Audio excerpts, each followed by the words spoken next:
Praise the lord. యేసుక్రీస్తు నామంలో మీ అందరికీ నా వందనాలు తెలియజేస్తా ఉన్నా. ప్రతిదినము ప్రభుతో అనే కార్యక్రమానికి మిమ్మల్ని అందరినీ కూడా ఆహ్వానిస్తూ ప్రార్థన చేసుకుని మనం ప్రారంభించుకుందాం.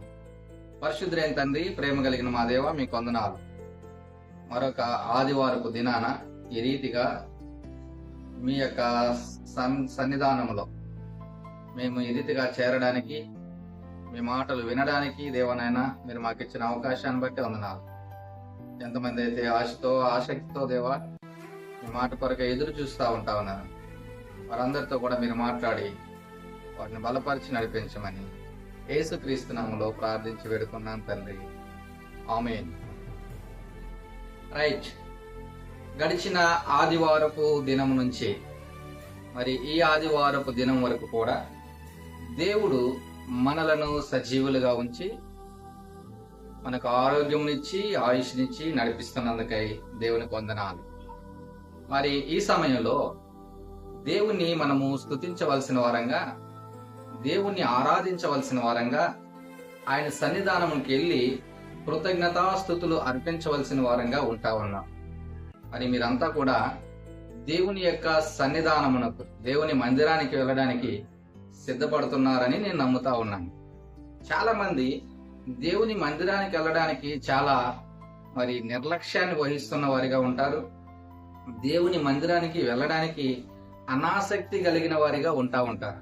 కాబట్టి ఇది చాలా మంచి అలవాటు కాదు, అది మంచి ప్రవర్తన కాదు, దేవునికి అది అంతగా నచ్చేది కూడా కాదు. దేవుడు మనల్ని ఎప్పుడూ కూడా ఆయనతో సహవాసంలో ఉండాలని కోరుకుంటున్న వ్యక్తిగా ఉంటా ఉన్నాడు, దేవుడుగా ఉంటా ఉన్నాడు. ఆయన్ని మనం స్తుతించే వారముగాను, ఆరాధించే వారంగాను, కృతజ్ఞత కలిగిన హృదయం కలిగిన వారంగా ఉండాలన్నది దేవుని యొక్క కోరికగా ఉంటా ఉంది. కాబట్టి ప్రతి ఆదివారం కూడా దేవుని మందిరానికి వెళ్ళి ఆయనకు కృతజ్ఞతాస్తుతులు చెల్లించడం అన్నది నీకైనా నాకైనా మనందరికీ చాలా మంచిది, శ్రేయస్కరము, ఆశీర్వాదకరం. కాబట్టి దేవుని మందిరానికి మనము వెళ్లే వారంగా ఉండాలి. ఒక మాట మనం చదువుకుందాం. కీర్తన గ్రంథము 84వ కీర్తన 10వ వచనాన్ని మనం చదివితే ఇక్కడ ఒక మాట రాయబడతా ఉంటుంది. నీ ఆవరణములో ఒక దినము గడుపుట 1000 దినముల కంటే శ్రేష్టము. చాలా మంచి మాట కదా. దేవుని యొక్క ఆవరణములో, ఆయన మందిరములో 1000 దినాలు, ఒక దినము గడుపుట 1000 దినాలు గడుపుట కంటే కూడా శ్రేష్టమంట. అంత ఆ గొప్ప సమయాన్ని దేవునితో మనం కలిగి ఉండబోతా ఉన్నాం. కాబట్టి ప్రియమైన వారలారా, దేవుని మందిరానికి వెళ్ళడం అంటే అది మనకి ఎంతగానో శ్రేష్టమైనది, అది మనకి ఎంతగానో ప్రాముఖ్యమైనది, అది ఎంతగానో మనకు ఆశీర్వాదకరమైనది అని మనము నమ్మవలసిన వారంగా ఉంటా ఉన్నాం. దాని కింద రాయబడతా ఉంది ఇంకొక మాట మనం చదివితే, నా దేవుని మందిరము ద్వారం నందుండుట నాకు ఇష్టము. మీకు ఇష్టమేనా? దేవుని మందిరానికి వెళ్ళడానికి నువ్వు ఇష్టపడుతున్నావా? దేవుని మందిరంలో గడపడానికి నువ్వు ఇష్టపడతా ఉంటున్నావా? మరి దేవుని మందిరానికి వెళ్ళడానికి, దేవుని మందిరంలో నువ్వు గడపడానికి ఇష్టపడుతుంటున్నట్లయితే మరి నిర్లక్ష్యంగా ఉండకుండా ఆసక్తిగా సిద్ధపడవలసిన వారంగా ఉంటా ఉన్నాం కదా. ఉందా ఈ ఆసక్తి నీలో? గమనిద్దాం, పరీక్షించుకుందాం. అలాగే 122వ కీర్తనలో ఒక మాట రాయబడతా ఉంది. యెహోవా మందిరమునకు వెళ్ళుదమని జనులు నాతో అనినప్పుడు నేను సంతోషించి తిని. దావీదు గారు రాస్తా ఉంటున్నారు ఈ కీర్తన. దేవుని మందిరానికి వెళ్ళడానికి మనం చాలా సంతోషించే వారంగా ఉండాలి. సంతోషముతో దేవుని మందిరంలో అడుగు పెట్టే వారంగా ఉండాలి. ఏదో బలవంతంగా మెడకి పలుపు తాడేసి లాక్కుపోతున్నట్టుగా మనం వెళ్ళకూడదు. బలవంతంగా మెడబెట్టి తీసుకెళ్తున్నట్టు, నెట్టుకొని పోతుంటున్నట్టు మనం వెళ్ళకూడదు. ఆయన మందిరానికి వెళ్ళేటప్పుడు ఎలా వెళ్ళాలంట? సంతోషముతో వెళ్ళగలిగే వారంగా ఉండాలి. ఎలా వెళ్తున్నావు? ప్రతి వారం దేవుని మందిరానికి ఎలా వెళ్తున్నావు నువ్వు? ఎప్పుడెప్పుడు ఆదివారం వస్తుందా, ఎప్పుడెప్పుడు దేవుని మందిరంలో ఆయన స్తుతించగలనా, ఆయన ఆరాధించగలనా అని ఆశతోనూ సంతోషంతోనూ వెళ్తున్నావా?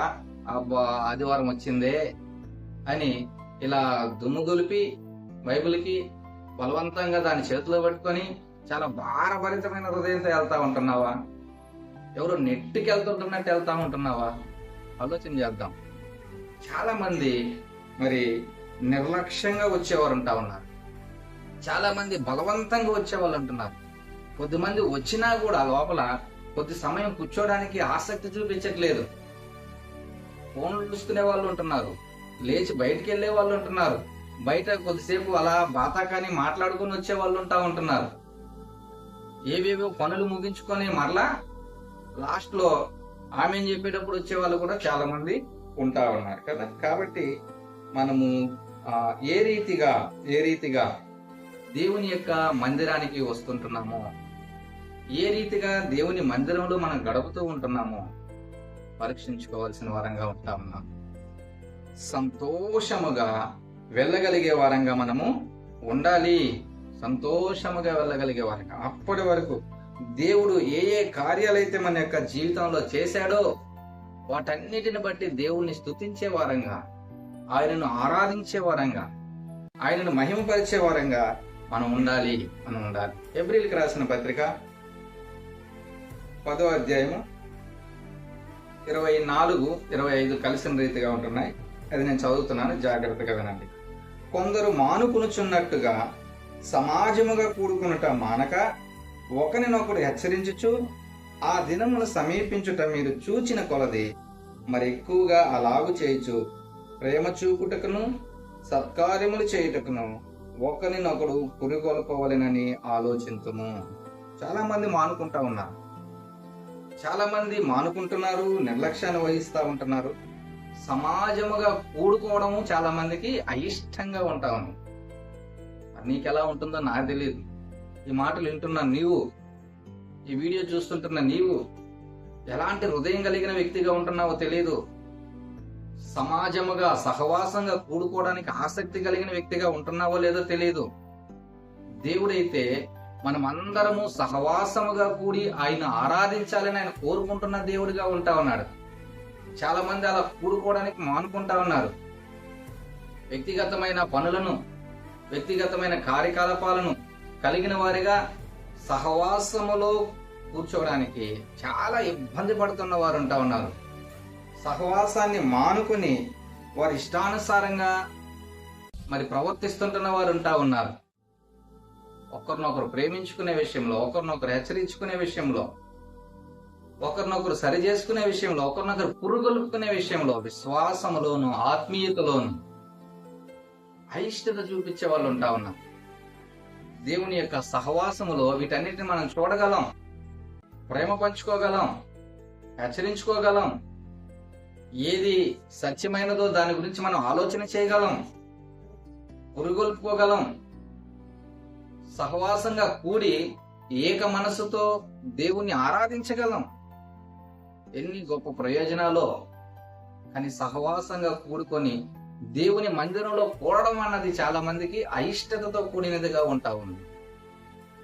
యేసుక్రీస్తు ప్రభువుని అంగీకరించిన మనము, ఆయనను విశ్వసిస్తుంటున్న మనము, ఆయనని ప్రతి దినము కూడా వెంబడించి నడుస్తూ ఉంటున్న మనము ఆయనను ఆరాధించవలసిన వారంగా, ఆయనకు కృతజ్ఞతాస్తుతులు చెల్లించవలసిన వారంగా, ఆయన ఆరాధన దినాన, ప్రభు దినాన మనమందరం ఈ రీతిగా సహవాసంగా కూడుకోవలసిన వారంగా ఉంటా ఉన్నాం. కాబట్టి ఒకవేళ సంఘం విషయంలో నువ్వు అలసత్వాన్ని ప్రదర్శిస్తుంటున్న వ్యక్తిగా ఉన్నట్లయితే, దేవుని సహవాసానికి ఇవ్వాల్సిన ప్రాధాన్యత ఇచ్చే విషయంలో నువ్వు నిర్లక్ష్యంగా ఉన్నట్లు నీకు అనిపిస్తా ఉన్నట్లయితే, దేవునితో చిన్న మనవి, ప్రార్థన చేసుకో. ప్రభువా, సహవాసములో ఉంటే నాకెంతో శ్రేష్టము, సహవాసములో ఉంటే నాకెంతో ప్రయోజనము, సహవాసములో ఉంటే నేను ఎంతగానో బలపడతాను, విశ్వాసంలో ఎదుగుతాను. కాబట్టి నేను నీ మందిర ఆవరణలోకి ప్రవేశించడానికి ఆశను, ఆసక్తిని దయచే ప్రభు అని దేవుని వేడుకో. సహవాసములో, దేవుని మందిరంలో ఉండడానికి నువ్వు నిర్లక్ష్యాన్ని చూపిస్తా ఉన్నట్లయితే నీలో మరి ఆత్మీయమైన విశ్వాసము, ఆత్మీయత నీలో అంతగా అభివృద్ధి చెందదు. బగబగ మండుతూ ఉంటున్న కట్టెల గుంపులో నుంచి ఒక కట్టె పొలం తీసి పక్కన పెడితే ఎలాగైతే అది ఆరిపోతుందో, ఎక్కువసేపు మండదో, అలాగా దేవుని సహవాసంలో లేకపోతే, దేవుని మందిరపు సహవాసంలో మనం ఉండకపోతే దేవునితో సహవాసంలో మనం ఉండకపోతే మనం త్వరగా ఆరిపోయే వారంగా ఉండిపోతాం. కాబట్టి దేవుని మందిరాన్ని నిర్లక్ష్యపరుస్తున్న వారంగా, దేవుని మందిరానికి ప్రాధాన్యత ఇవ్వకుండా, దేవుని సహవాసానికి ప్రాధాన్యతనివ్వకుండా ఉన్నట్లు నీకు అనిపిస్తూ ఉన్నట్లయితే దేవుని దగ్గర క్షమాపణ పొందుకొని ప్రతి దినము, ప్రతి ఆదివారము ఆయనను ఆరాధించడానికి, ఆయన స్తుతించడానికి, సహవాసముతో, సంఘముతో కూడి ఆర్భాటంగా ఆయన మహింపరచడానికి నువ్వు పూనుకోవడానికి దేవుని యొక్క సహాయాన్ని కోరుకో. ఆయన నీకు సహాయపడి నిన్ను నడిపిస్తాడు. తలలో ఉంచుదాం, ప్రార్థన చేసుకోండి. పరిశుద్ధులైన తండ్రి, ప్రేమ కలిగిన మా దేవా, మీకు వందనాలు. ఎవరెవరైతేనైనా సంఘానికి, సహవాసానికి, ఈ సన్నిధికి ప్రాధాన్యతనివ్వాలని కోరుకుంటా ఉన్నారో ఆ బిడ్డలతో మీరు మాట్లాడి దేవనైనా మనం బలపరిచి నీకు సమయం ఇవ్వడానికి దేవుని మందిరములో దేవనైనా మరి ఒక దినము గడుపుట 1000 దినముల కంటే శ్రేష్టమన్న విషయాన్ని వాళ్ళు గుర్తెరిగి ఆ రీతిగా ముందుకు నడవడానికి సహాయం చేసి నడిపించమని యేసుక్రీస్తు నామములో ప్రార్థించి పెడుతున్నాను తండ్రి. ఆమేన్. God bless you.